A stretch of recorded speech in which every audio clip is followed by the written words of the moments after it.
Shut up, Cowboy. You're freezing. You're sleeping between us tonight, the two Apache sisters said. Before we dive into the story, don't forget to like the video and tell us in the comments where you're watching from. Utah Territory, winter 1877. The wind moved fast down the canyon corridor. It wasn't loud, just steady, sharp. It funneled between rock faces, sweeping grit and snow into tight spirals that stung the skin and blurred the path forward.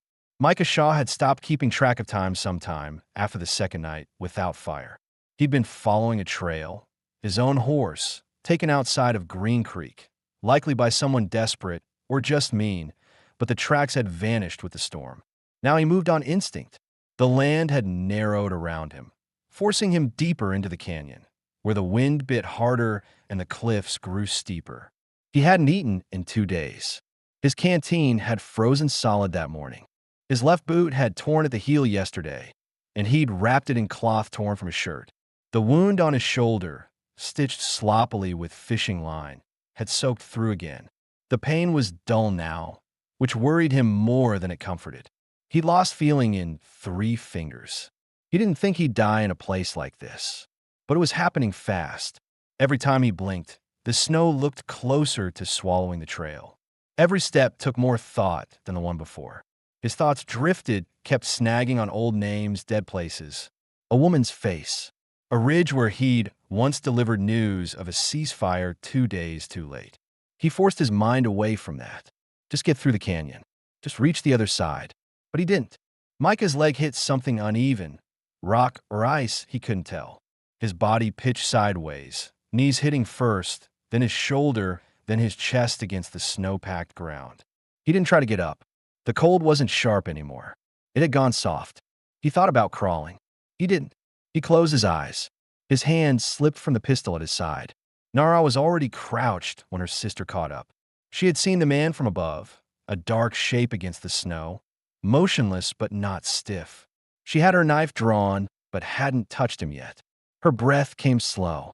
She didn't like how close he was to the path. Why'd he stop here? Taya asked behind her. Her voice was tight from the climb. Didn't stop, Nara said. Fell. Taya looked over his body. Rough coat, torn boot, blood stain at the shoulder, lips blue. White, armed, half dead. Taya studied him for another beat, then scanned the canyon walls. Alone. Looks it. They didn't move for a long moment. Neither trusted chance. Nara's right hand stayed under her coat. It was always slower now, burned years ago when a peace talk went wrong, when she had reached for something and got fire instead. Her left hand eased out, brushing snow from his face. His skin was rough, too pale. She pressed her fingers to the side of his neck. Still breathing. He's not going to last, Taya said. That shoulder's bad. Worse if we leave him here. Taya frowned. Her left leg dragged behind her when she knelt. A musket ball had gone through it when she was 17. It hadn't healed right. She lived with the pain. She looked at her sister. Let's not argue where wind carries, Nara said, already taking hold of the man's arm. They dragged him between them. He'd grown once. Nothing else. The entrance to their shelter sat low beneath a crumbled ledge, hidden behind a spill of stone that looked like nothing worth inspecting. They had reinforced the inside with thick hides and shaped the dirt floor into a slope that drained meltwater away from their bedrolls. It wasn't spacious, but it held heat when the fire stayed lit. They pulled him inside. Nara closed a rock slab behind them. The temperature change was immediate. Still cold, but not dangerous. They laid him on the center hide. His coat had frozen stiff at the seams. Nara cut it free. She worked fast, but careful. The wound on his shoulder looked infected. Start the fire, she said. Her voice wasn't loud. It didn't need to be. Taya didn't speak back. She pulled flint from the clay bowl they kept buried in one corner. A few minutes later, sparks took to the dry moss. Then came sticks, then the smell of wood catching. Nara stripped the man's shirt and pressed her hand lightly to his chest. His heartbeat was there, but slow. We'll need to warm him or lose him, she said. Taya looked over. You want to burn more blankets? He's not going to last until morning otherwise. Taya hesitated. Her face shifted, discomfort, then frustration, then resolve. She stood, peeled off her outer skirt, and threw it toward the sleeping area. I'm not doing this for him, she muttered. I didn't ask you to.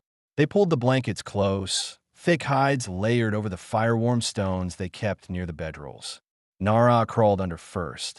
She moved slow, stiff from the cold outside. Then Taya joined on the other side. The man didn't stir. He doesn't smell like soldier, Taya said quietly. He's not clean enough to be scout. Courier, maybe? Nara didn't reply. Her face stayed unreadable in the low firelight. Her thoughts moved differently. Always had. He's shaking. He will for a while. Taya looked across the man to her sister. We don't know who he is. We will. You think he'll stay? He doesn't have anywhere else. They lay in silence, the three of them under the same blanket. The heat came back slow. It wasn't comfort. It was necessity. No words passed for the rest of the night. But when morning came, the man opened his eyes. He saw stone above him.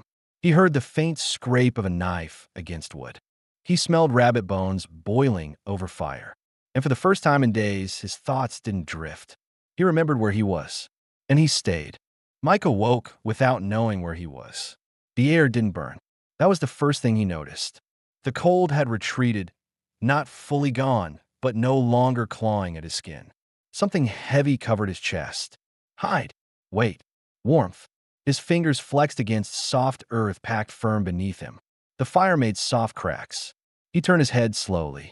Movement pulled at his left shoulder. The pain came rushing back, deep and hot. Fresh blood had seeped into the bandage. Someone had tried to wrap it again. He opened his eyes wider. Dim light flickered across the walls. Tanned hides stretched against stone, some stitched, some patched with sinew. A handmade tripod stood near the fire, a clay bowl hanging over low coals. The scent of boiled bone and wood smoke hung close. He wasn't alone. To his left, a woman sat cross-legged with a blade in her lap. She wasn't looking at him, but he knew she knew he was awake. Her coat was thick, stitched from old deer hide and lined with rabbit fur at the collar. Her black hair was tied back in a braid. Her right hand rested against her thigh. It was scarred badly, curled and stiff, half usable at best. Nara. He didn't know her name yet, but he watched how she moved. Precise. Measured. She sharpened her knife in slow, careful strokes. Not because it needed to be sharp, because it gave her something to control. To his right, another figure stirred. The younger one. Her face was softer, but her eyes sharper. She wore a loose tunic with a band around her left leg. He hadn't noticed the limp until she stood and leaned heavily on the rock wall. She looked straight at him now, arms crossed. You're not dead, she said flatly. Micah didn't speak. His throat burned. He tried to sit up. A hand reached out, hers, and pushed his chest back down. Don't be dumb, she said. You tore your stitches. Again. He looked at her. Not long. Just enough. You remember what happened? She asked. He shook his head once. Snow. Canyon. Half dead. You collapsed. He tried to speak. Nothing came. He gestured to his side, his coat, his belt, his pistol. Still here, she said. We didn't rob you. Then she added, You're not worth much like this. Nara didn't look up. She kept sharpening. Taya moved closer, dragging a crate toward the fire. She pulled out a wooden bowl and dipped it into the pot. Eat something. You look like hell. Micah took the bowl with both hands. His fingers barely gripped. The broth was thin but hot. He drank slow. Every swallow hurt, but he didn't stop. The silence stretched. No one filled it. After a while, Taya sat across from him, eyes on his face. What were you doing in the canyon? His lips cracked when he answered. Tracking a horse. Mine. Stolen. He nodded. Found it. No. Then you're worse at tracking than you look. He didn't respond. Just kept drinking. She watched him for a long second, then leaned back, resting her weight on one arm. You army. Was. You kill Apache? He didn't blink. No. You sure? I'm sure. She stared harder, then turned to Nara. He says he didn't. Nara finally looked up. Her eyes met his. Still. Cold. Not cruel, but tired of lies. Micah held her gaze. Scout courier. Not cavalry. I carried things. Didn't shoot people. Nara said nothing, but she didn't challenge it. That was enough. Taya stood. We have rules here. You want to stay, you follow them. I didn't ask to stay. You're still breathing, she said. That counts. She listed them flat. No fire after dark unless we say so. No leaving before we say so. No touching anything sharp unless we hand it to you. If you step outside, you tell one of us. Micah looked toward the slab that covered the entrance. No handle, just rock pressed against more rock. You're sealed in, she said. For now. Nara stood then, slower than her sister, but taller. She stepped to the wall and picked up a folded hide. She laid it on the ground beside the fire. You sleep there, she said, voice low. Micah finished the last of the broth. His hand shook when he lowered the bowl. You got a name? Taya asked. Micah Shaw. She tilted her head slightly. You don't sound Southern. Born East. Rode West. What for? He didn't answer. Taya watched him another moment, then turned and limped to the corner where a pile of tools sat wrapped in cloth. She started sorting them, awls, thread, bone needles. Things that didn't ask questions. Micah pulled the blanket tighter. His body ached in new places now. The fire popped behind him. Outside, wind pushed against stone. He wasn't sure if he'd been rescued or trapped, but he knew something for certain. They hadn't killed him, and he didn't want to leave yet. By the third morning, Micah could stand without help. Not long, not steady, but upright. The blanket fell from his shoulders as he moved toward the back wall, one hand pressed flat against the rock for balance. The wound on his shoulder pulled, the pain clean but dull. He glanced down at the new wrap, neater than what he'd done himself. Tighter, tied with care. He didn't remember who fixed it. Smoke hung low near the ceiling. The fire had burned all night again. Someone had stirred it quietly after he fell asleep, maybe more than once. The warmth was thin, but it stayed. Taya was squatting near the fire pit, scraping something into a bowl. Her hair was tied up this time, loose strands stuck to her cheek. A narrow cut ran along her jawline, old, pale, almost hidden. You can move, she said, not looking up. Barely. That's more than yesterday. He eased himself down near the stone shelf they used for storage. His legs trembled. He sat still, hands resting on his knees. Nara came in from outside a minute later. She had a strip of rawhide in one hand and a small pouch in the other. Her coat was dusted with snow. She closed the stone door behind her and wiped her boots on the mat before stepping over to the wall. Neither sister spoke right away. They had no need to fill space. The work took priority. Micah watched them silently. Nara poured crushed herbs into a bowl. She moved with precision.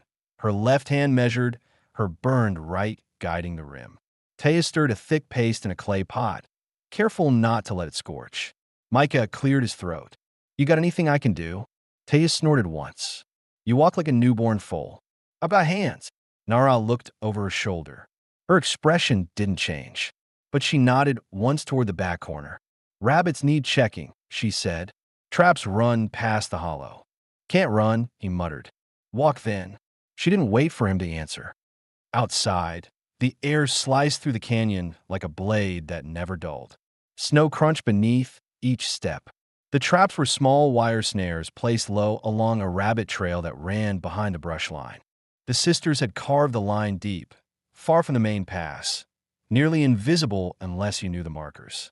Micah found two of the traps sprung, one empty, the second holding a rabbit, limp and stiff. He crouched down and cut the wire with his pocket blade. His fingers were slow, but the motion came back. Simple tasks brought balance. Clarity. When he returned to the shelter, he set the rabbit beside the fire and said nothing. Taya raised her brow slightly. Didn't comment. Later, she gave him a pile of torn hides. Patch them. If you can't sew, hand them back. Micah held the needle awkwardly at first, but his stitches were steady. Not perfect, but passable. He didn't rush. Taya leaned over once to check his work. She grunted in approval. No holes in the seams. You done this before. Army bedrolls. Saddle repairs. Guess you're good for something. That was the closest thing to praise she offered that day. By dusk, Micah had carried in 4 logs, cleaned 2 blades, and stacked dry moss near the fire pit. His legs burned, his shoulders screamed, but he hadn't asked to stop. Nara handed him a half-filled cup of boiled water. It was warm, not hot. You're slower than we are, she said. I'm not trying to impress you. Good. Taya finished stringing a bundle of herbs near the ceiling and sank down beside the fire. She pulled a blanket over her lap and started picking seeds from a gourd. She didn't glance at Micah when she spoke. You had a woman? He didn't answer right away. The silence didn't seem to bother her. Had, he said finally. She leave? Didn't get the chance. Nara turned away and began packing the unused paste. She didn't ask anything. Taya spoke again. So now what? I was looking for my horse. Maybe a place to keep warm. You found a second. Micah let out a breath through his nose. You always talk this much. Taya's mouth pulled into something between a smirk and a shrug. Only when I'm bored. He leaned back against the rock wall and let his eyes close for a moment. The air inside was warmer than it had been. The logs he carried burned steady now. He hadn't been invited. He hadn't earned trust, but they'd let him work. That was more than most places ever gave. That night, when he laid out his blanket, no one told him to move. The fire stayed lit. No one locked the door. And for the first time in months, Micah Shaw slept without his hand on the grip of a weapon. Micah woke before either sister stirred. The air inside the shelter sat heavy, stale from smoke and breath, though a faint draft filtered through the cracks near the roofline. He eased himself up, slower than yesterday, but without the stabbing pain. His boots were beside the fire where Taya had placed them to dry. He didn't remember taking them off. He pulled them on and stepped outside.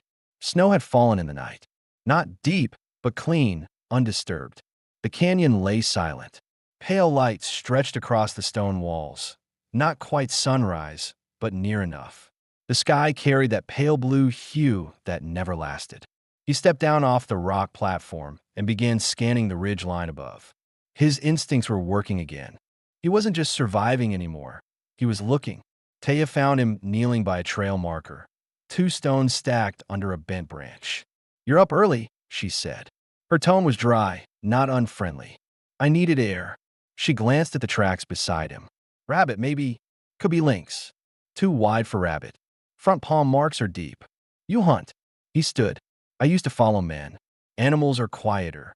She smirked a little, then turned back toward the shelter. We need meat. Roof's still solid. I'll go with you. He hesitated. Shouldn't leave her alone. Nar'll say if she needs us. They moved in silence. Micah slightly ahead, Taya a few paces behind, her limp shifting her balance, but not slowing her stride. She carried a short bow wrapped in leather. He had a small hatchet tucked into his belt, his pistol holstered but visible. The snow muffled everything. Birds were absent. Even wind felt quiet this morning. Taya broke the silence first. Why'd you stop tracking your horse? Snow erased the trail. You sure that's all? He nodded once. She kicked at a root sticking up through the snow.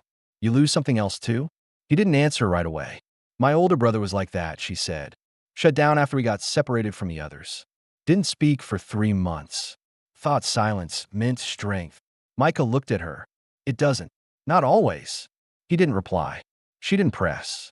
They reached the bend where the old snare lines began. Several traps had been disturbed. One was gone entirely. A set of deep prints ran along the edge of the trail, bare feet. Wide stride. Recent. Someone's here, Micah said. Taya's eyes narrowed. We're too deep for travelers. He crouched beside the marks. Not a man. What then? Woman. Light tread. Worn steps. Taya's shoulders tensed. You sure? She was barefoot. Tribes don't send runners in winter. I don't think she's part of a tribe anymore. They exchanged a look. Taya adjusted her grip on the bow. Nara needs to know. Micah nodded. You go back. I'll follow the trail. I'm not letting you go alone. You're slower with the leg. She opened her mouth to argue, but stopped. He was right. Micah pointed toward a nearby ridge. If I'm not back in an hour, send Nara. She nodded, then turned and started back. He moved the other way. Careful now. The tracks veered down toward the riverbank, weaving through brush. Whoever she wasn't moving with purpose. The prince circled, backtracked. He found broken reeds where someone had sat, maybe overnight. No shelter, no fire. He finally spotted her shape behind a thicket, half curled, not moving.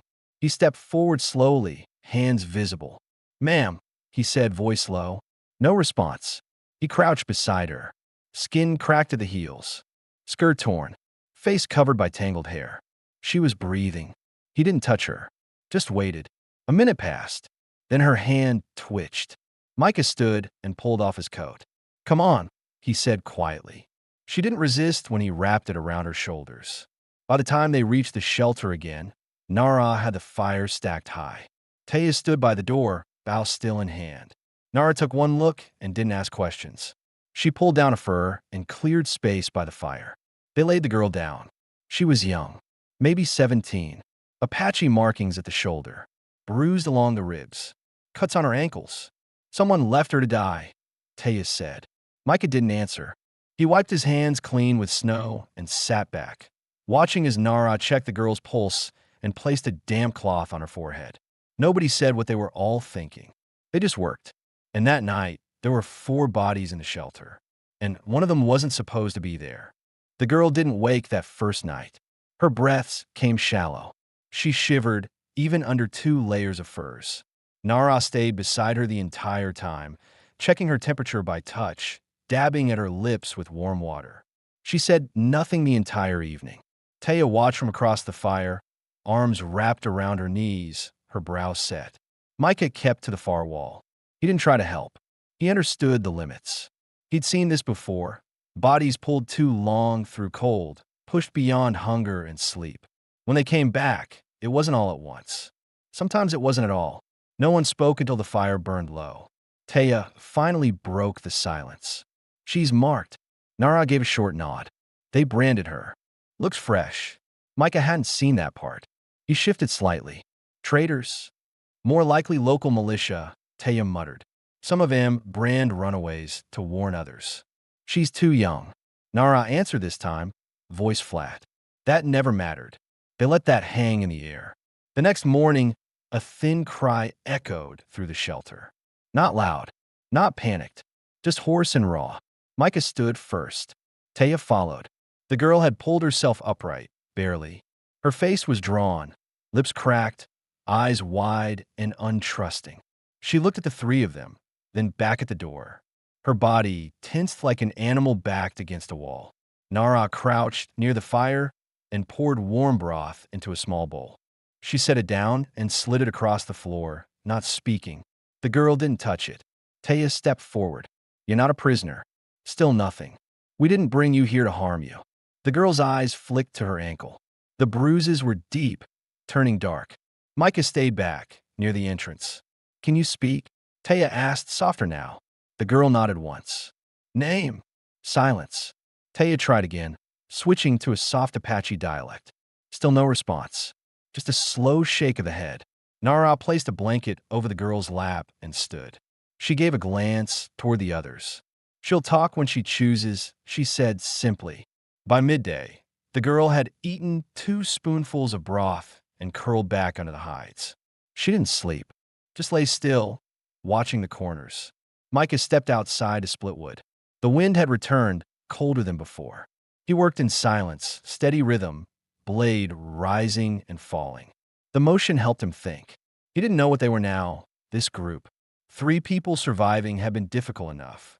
Adding another, especially one wounded, uncertain, possibly hunted, it tilted the balance.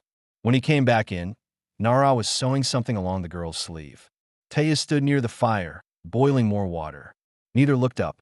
Micah sat down and removed his boots. "I'll go downriver tomorrow," he said.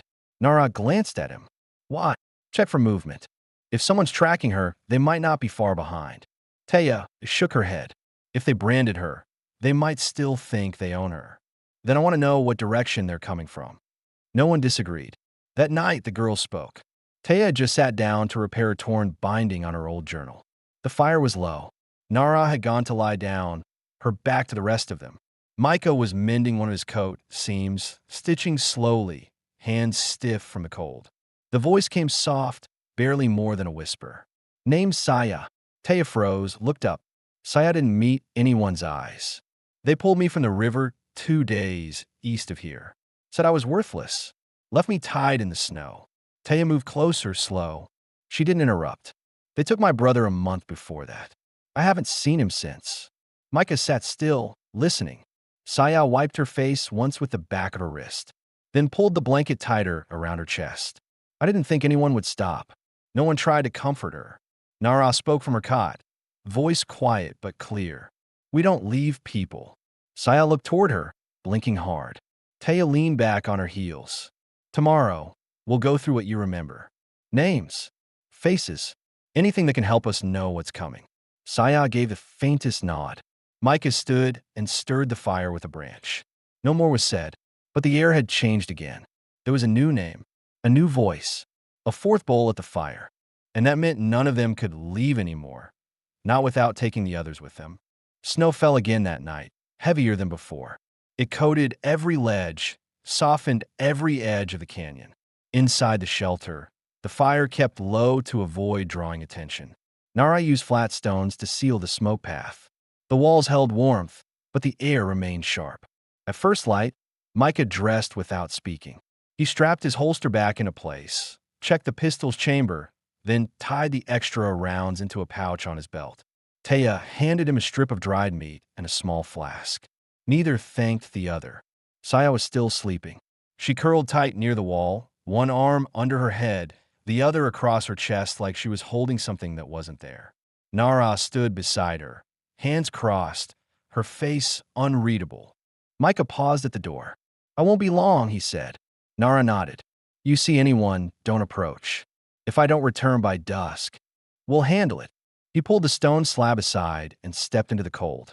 The trail followed the river bend, sharp and narrow. Micah kept close to the cliff wall, boots sinking in patches of loose powder. He moved quietly, taking breaks to listen, ears tuned not for sounds of animals, but for silence breaking in unnatural ways. After a mile, he stopped. Footprints. Too fresh. Unfamiliar tread. Narrow, deliberate steps from boots, not moccasins. At least 3 sets, all moving west. He crouched beside a birch tree and scanned the ridgeline above. Nothing stirred. A distant echo. Metal clink. Horses, maybe. Unshod. He backed away slowly, leaving the trail untouched. Whoever they were, they'd pass near.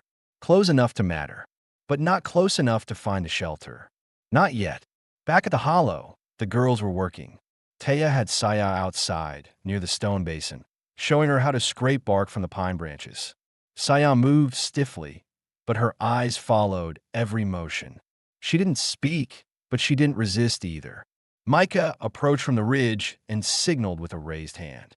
Taya saw him and nodded once, then turned back to the task. He climbed down, slow and careful. His coat brushed frost off the brush.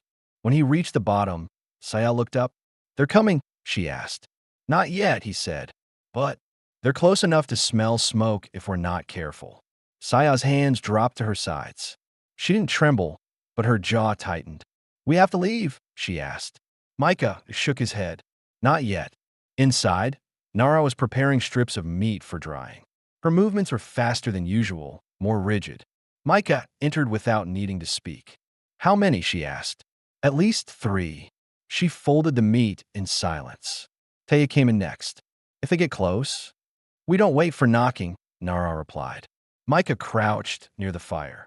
I saw no dogs, no lanterns. They're scouting, not hunting. That'll change if they pick up the trail. We cover it better. Taya pulled the spare hides from the wall and began packing. Saya watched from the corner, arms crossed over her chest. I'll help, she said quietly.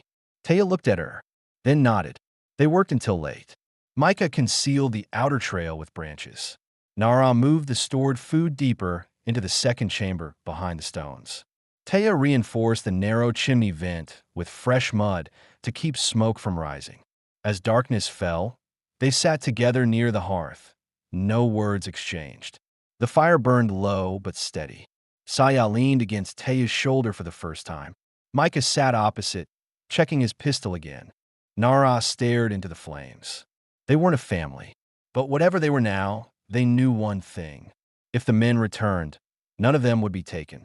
Not this time. Not from here. Mid-morning brought wind. Not wild, but steady enough to scrape ice from the canyon walls and push cold through every seam of the shelter. The stone slab covering the entrance had frozen into place overnight, and it took Micah 2 tries to pry it loose. The noise echoed more than he liked. He stepped outside, scanned the ridgeline again, then the path leading to the stream. Nothing moved. No birds. No prints. He remained still for another full minute before moving downslope. Behind him, the others began their morning without waiting for orders. Taya carried a pail to gather meltwater near the rocks where the sun hit first. Saya followed, limping slightly, wrapped in one of Nara's coats, oversized and patched at the sleeves. She didn't speak, but she watched everything. Her eyes stayed on the horizon, even when her hands moved.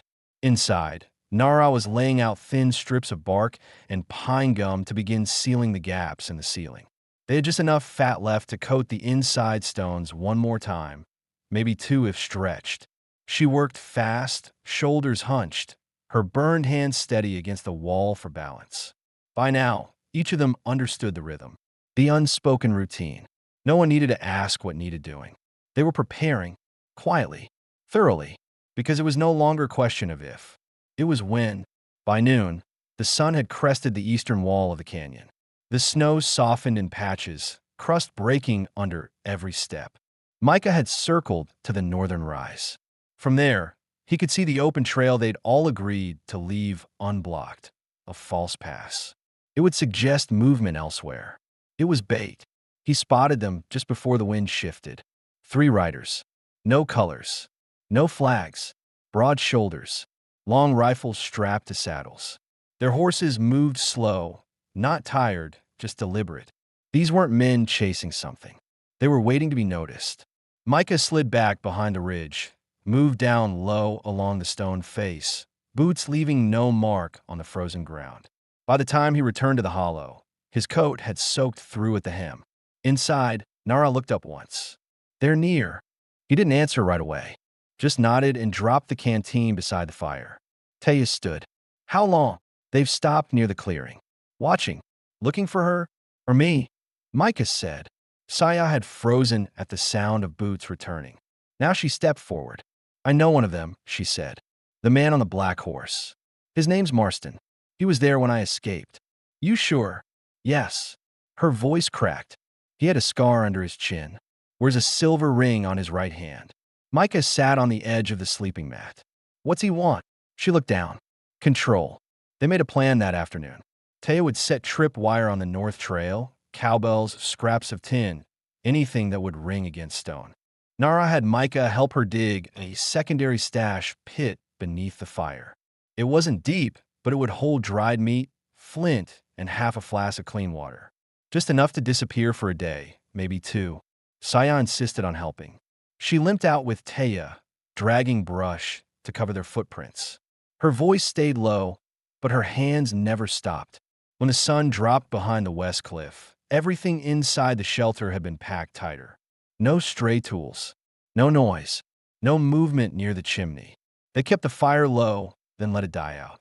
The night came fast and brought company. A sharp rattle broke the silence just after moonrise. The bell. Micah reached for the pistol and was already at the door when Nara stepped in beside him, bow drawn. They didn't speak. He slid the stone aside an inch, just enough to see. A shadow moved across the snow, too slow to be accidental. Then another, closer this time. Then a voice. We don't want to fight. It was a man's voice. Calm, worn, coated in arrogance, not heat. We're tracking a thief, he called. Apache girl. Took something that don't belong to her. Saya stiffened in the corner. Taya placed a hand on her shoulder. You can give her up and we'll leave quiet. No one moved. We don't have her, Micah said, voice flat. I seen your tracks. There's 4 of you now. Nothing says one of us didn't leave.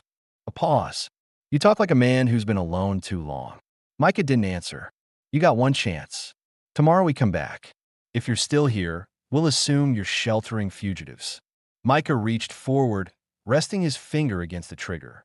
His eyes never left the dark outside the door. You finished? He asked. There was a chuckle. You'll know when I am. The sound of retreating steps followed. 3 sets. Horses didn't move. Micah waited until the last shape vanished behind the rocks before sliding the stone shut. Inside, Taya stood with her back to the fire pit. Nara sat beside the sealed chimney. Saya hadn't moved. She just whispered, "He'll come back." Micah holstered the weapon. "We won't be here." Nara looked at him. "You're sure? They want her alive. That buys time." Taya stepped forward. "Where would we go?" Micah leaned down, picked up his coat. "There's a draw about 2 miles north, old coal chute, caved in years back. No one would check it in winter." Nara nodded slowly. "We go before light," Micah said. Saya spoke again, voice steadier this time. "If they catch us." Micah looked at her, then at the others. "They won't." And in that moment, the way they looked at him changed. Not as a stranger, not as a guest, but as someone who would not leave. By the time the canyon dimmed with the earliest edge of dawn, the fire was already dead and the shelter stripped bare. Every hide folded, every tool packed. Nothing remained that would hint at the lives kept inside.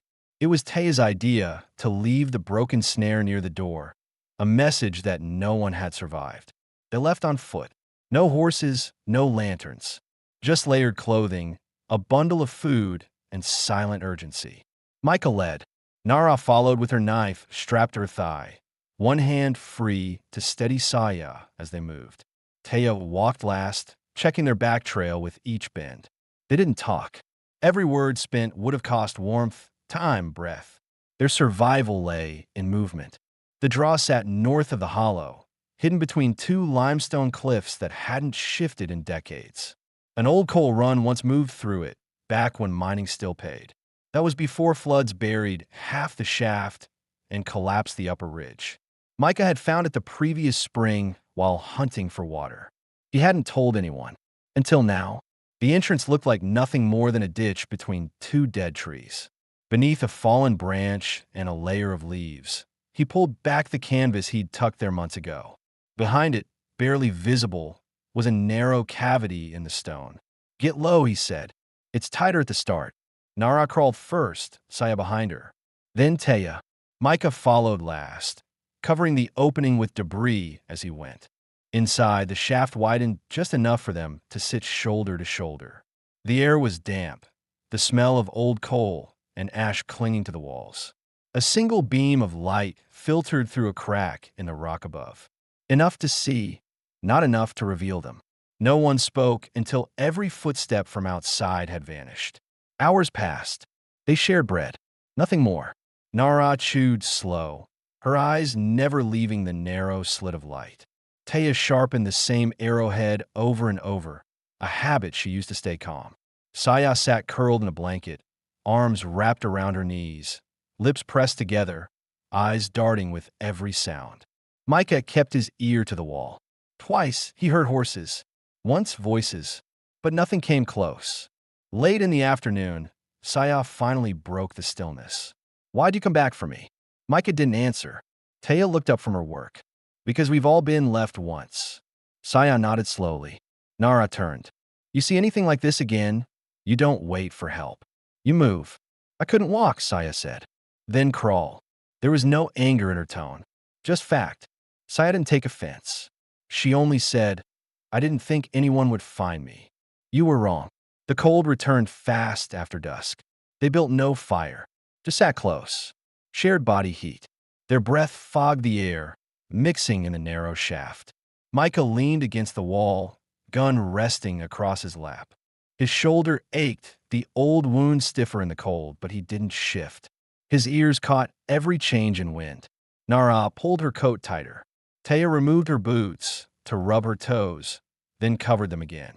Saya rested her head against Micah's arm without asking. He didn't pull away. Not long before midnight, the sound came again. Voices. They were further this time, distorted by the canyon's curve. Micah motioned for silence. Everyone froze. They heard snatches, nothing clear. Left prints, maybe double back. Then silence. And after that, hooves. Distant. Fading. Nara whispered, "They're pushing east." Micah nodded. "We hold until morning." Taya lay back against the cold stone. "If we had a horse, we'd make tracks," Nara finished. They didn't speak again. The next morning brought snow again. Thin at first, then heavy. By midday, it was near blinding. Micah used it. He led them back to the trail, not toward the shelter, but further north, deeper into the upper ravine where trees grew thick and wind died early. There among the pines, he stopped. We build here. Taya turned. No shelter. We make one. Nara dropped her bundle. We have the tools. Saya pulled the canvas from her bag. And a reason. They got to work. Micah cut branches. Nara wove supports.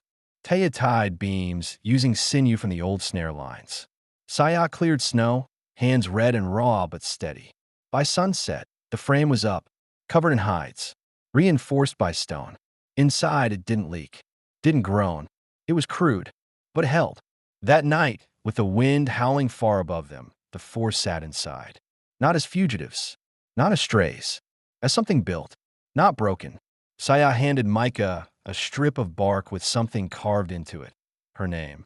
He held it for a long time, then tied it to the central beam. Nara watched. Taya smiled. None of them said it out loud, but they knew this one wouldn't be temporary. By early spring, the worst of the wind had broken. Micah stood on the ridge above the new cabin, sleeves rolled, hands scarred from labor, watching the last frost melt from the trees. The smoke from their chimney curled straight into the sky, no longer hidden, no longer cautious. A full winter had passed since the night they disappeared from the hollow, and no one had come looking since. The shelter they'd built by hand still stood. The roof no longer leaked.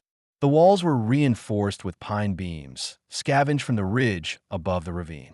A trench ran behind it now to guide runoff away from the door, dug over 2 days in frozen ground. A new fire pit sat beside it, open to the wind, where they cooked when the weather allowed. Tools hung from hooks Micah had carved. Everything had its place.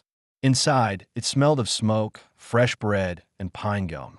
That morning, Saya had gone to fetch water from the stream alone. She no longer asked permission. Her limp remained, but she'd grown stronger, steadier. She carried a small hunting knife now, Nara's old one. Not as a gift, just passed on because it fit. Taya had taken over the drying racks and started marking seasons by the growth of moss along the southern boulders. She claimed a patch of ground for herbs and had coaxed new shoots from the frozen soil with ash and crushed bone. She said it wasn't farming, just survival with rhythm. Nara rarely left the ridge anymore. She had cut and stretched so many hides she could judge thickness by touch. She didn't speak much still, but she started humming when she worked. Low, tuneless sounds. It made the cabin feel less like a place to wait and more like a place to live. Micah hadn't planned on staying, but the idea of moving on never came back. That night, as light fell over the west ridge, he repaired a cracked beam above the entrance. Taya passed behind him with a basket of roots. "Roof still crooked," she muttered. "It works," he replied. She stopped. "You do too." He looked at her, one brow raised. She rolled her eyes. That was a compliment. Noted, she kept walking. Inside, Saya had arranged the bowls for supper without being asked. Nara handed her a folded cloth to dry them with. Neither spoke. They didn't need to. Micah entered last. The fire was low. Bread rested on a flat stone near the coals. There was rabbit in the pot, broth thick with whatever Taya had managed to coax from the cold dirt. Salt was running low, but they made do. They sat and ate in silence. Not awkward, not tense, just steady. Later, Nara pulled a second hide over the window. The wind had shifted. More rain than snow these days. Micah checked the door latch. Taya added embers to the hearth and dropped in a piece of dry bark with her initials carved into the corner. It sparked brighter than they expected. Saya laughed. The sound startled even her. She covered her mouth, but Taya nudged her. "Too late now. It's out." Nara cracked a small smile. Just once. Brief. But there. Micah looked around. Something had changed. It wasn't about danger anymore, or escape, or staying hidden. They weren't surviving in the canyon. They were living in it. Together. A week later, Micah rode out to retrieve the trap lines. A new horse, wild caught and trained by Taya, moved smooth under him. He returned by sundown. No one asked where he'd been. He left his boots at the door, sat beside the fire, and passed the extra meat to Saya. "We'll dry it tomorrow," she said. "Your call," he said back. She grinned. The next morning, Micah carved something into the cabin beam, just above the door frame. For lines. Not names. Not symbols. Just marks. One for each of them. Nara saw it first. She didn't comment, but she placed her palm over the fourth one, held it there for a second, then walked inside. That evening, the wind died completely. The sky held that strange stillness that only came after long storms. The fire outside crackled low. Taya sharpened a blade. Saya braided strips of dry grass for rope. Nara sat with her back to the post, eyes half closed, fingers working over a torn piece of leather. Micah sat in the doorway, legs stretched, watching the light shift. None of them said much, but every one of them stayed close. Not because they were trapped, not because they owed anything, but because they had become something solid, unnamed, unshakable, built without promises, kept without words. At night, they slept under the same roof, every breath rising and falling in quiet rhythm. And in the still dark, Sayao whispered toward the beam, "We never left." And Micah, half awake, murmured back, "We never will."